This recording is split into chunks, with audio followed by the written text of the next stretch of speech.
Hello students, welcome to my channel. Today in this video, as you can see, we will be learning how to write different chemical formulas by using the symbols and the ions. इनको use में लाके हम लोग कैसे chemical formulas को लिख सकते हैं। उससे पहले मैंने आप लोगों को पिछले वीडियोस में दो टेबल को अच्छी तरीके से पढ़ने के लिए बोला था, तो I hope you have come across those. So today we will learn how to write the chemical formulas. So let us take an example. For example, very common example, sodium chloride. So students, sodium का formula क्या है हमारा? Na. Chloride ये एक ion है, Na ये एक cation है और Cl ये एक एनायन है। नाउ Na का जो चार्ज होता है वो Na पॉजिटिव होता है, तो इसको हम लिखने वाले हैं +1। इसके बाद Cl का जो चार्ज होता है वो होता है -1। तो उसके बाद इसको फॉर्मूला में कैसे लिखेंगे? देखो स्टूडेंट्स, ये दोनों को हम लोग क्रॉस मल्टीप्लाई करने वाले हैं।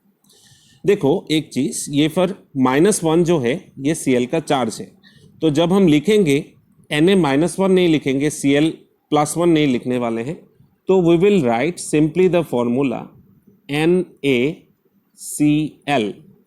ये हो गया हमारा सोडियम क्लोराइड का फॉर्मूला।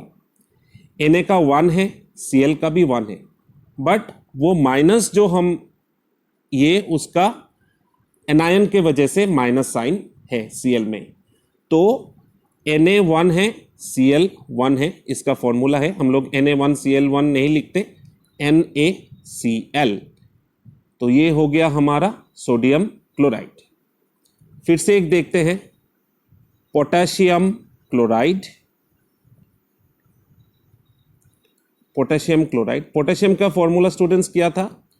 ये हो गया K, क्लोराइड का Cl, ये हो गया +1, ये हो गया -1।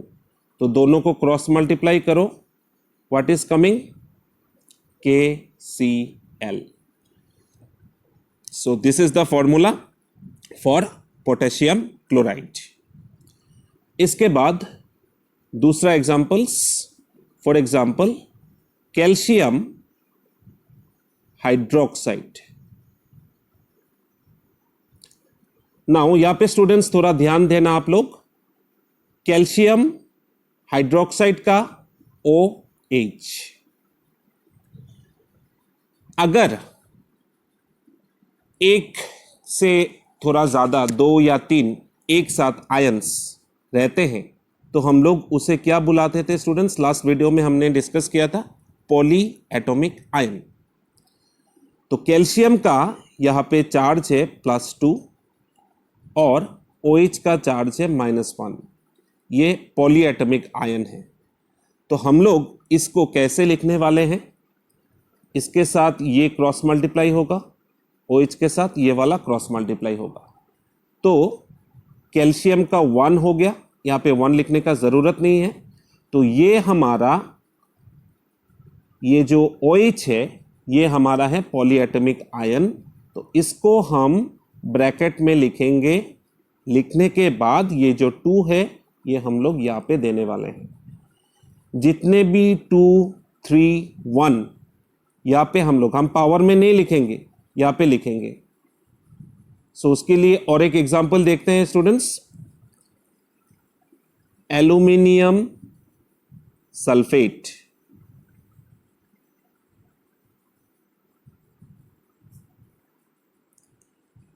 एल्यूमिनियम का फॉर्मूला क्या है स्टूडेंट्स?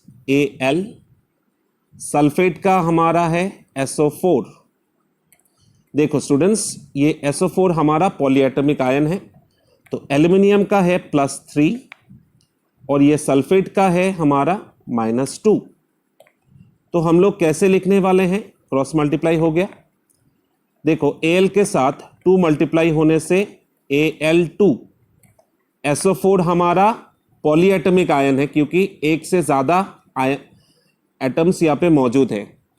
सल्फर है, उसके बाद 4 ऑक्सीजन है, तो उसका रूल है पहले हम लोग इसको ब्रैकेट में लिख लेंगे। SO4 है, SO4 के साथ कितना मल्टीप्लाई हो रहा है 3, तो यहाँ पे 3 दे दिया। तो एल्यूमिनियम सल्फेट का हमारा फॉर्मूला हो गया Al2SO4 थ्राइस। और एक एग्जांपल देखते हैं स्टूडेंट्स, जैसे सोडियम कार्बोनेट,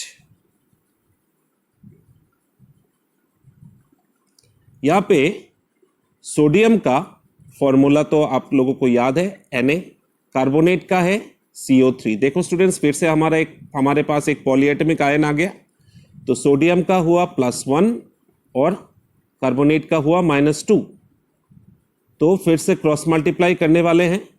करने से यहाँ पे Na के साथ आ जाएगा 2 CO3, यहाँ पे हम लोग 1 है इसलिए हम लोग ब्रैकेट नहीं देने वाले हैं, CO3 हो गया हमारा Na2CO3, ये हो गया हमारा सोडियम कार्बोनेट। अगर 2 रहता यहाँ पे तो ब्रैकेट में डालने पूरा का पॉलीएटमिक आयन हम लोग सफिक्स में 2 लिखते।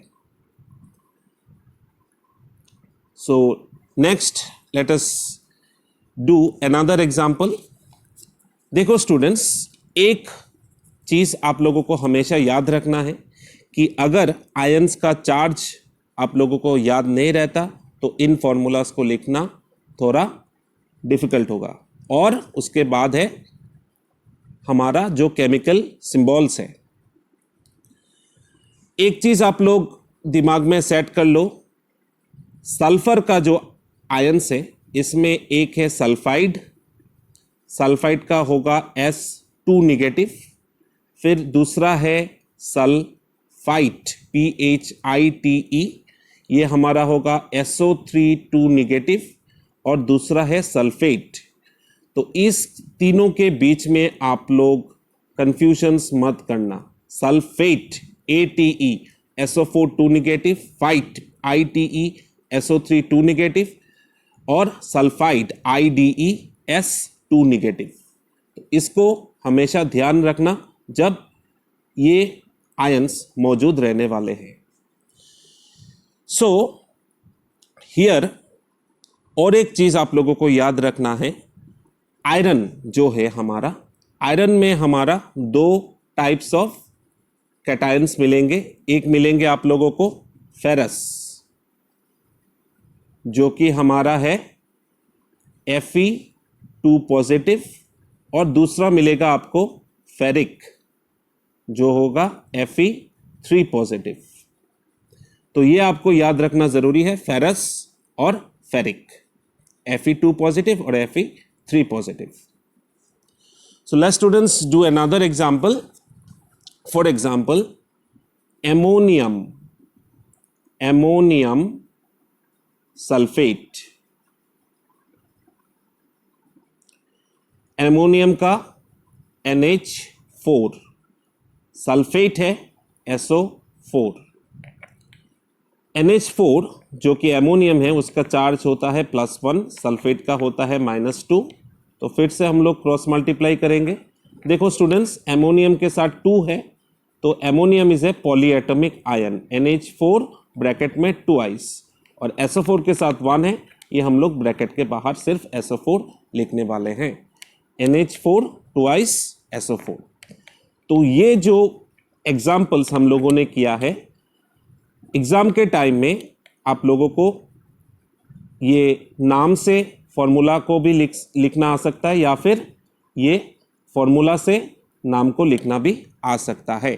तो इसके लिए मैं बार बार रिपीट कर रहा हूँ, आप लोग पहला जो है केमिकल सिंबल्स को याद रखना बहुत ज़रूरी है, और उसके बाद जो आयंस के चार्जेस हैं वो याद रखना आपको ज़रूरी है।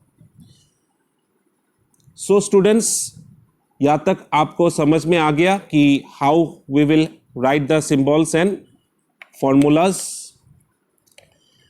केमिकल सिंबल्स हम लोग कैसे लिखेंगे, केमिकल सिंबल्स को यूज़ करके हम लोग कैसे केमिकल फॉर्मूलाज को लिखेंगे। तो I am giving you some examples You can try this out by your own. जैसे हमारा पहला है एल्यूमिनियम सल्फाइड, फिर है हमारा पोटेशियम कार्बोनेट, पोटेशियम कार्बोनेट, फिर है स्टूडेंट्स हमारा एल्यूमिनियम ऑक्साइड। सो ये स्टूडेंट्स आप लोग खुद से प्रैक्टिस करो। आई होप जो एग्जाम्पल्स हम लोगों ने दिखाया है इस वीडियो में उसी को यूज़ में लाके आप लोग इन पार्टिकुलर तीनों को सॉल्व कर पाओगे। And before solving it I suggest you to go through the chemical symbols and the charges of the ions. So I hope you have come across all those examples we have solved. If you still have confusions, leave your confusions in your comment sections. Subscribe my channel, like the videos, and hope you have a great time. Thank you.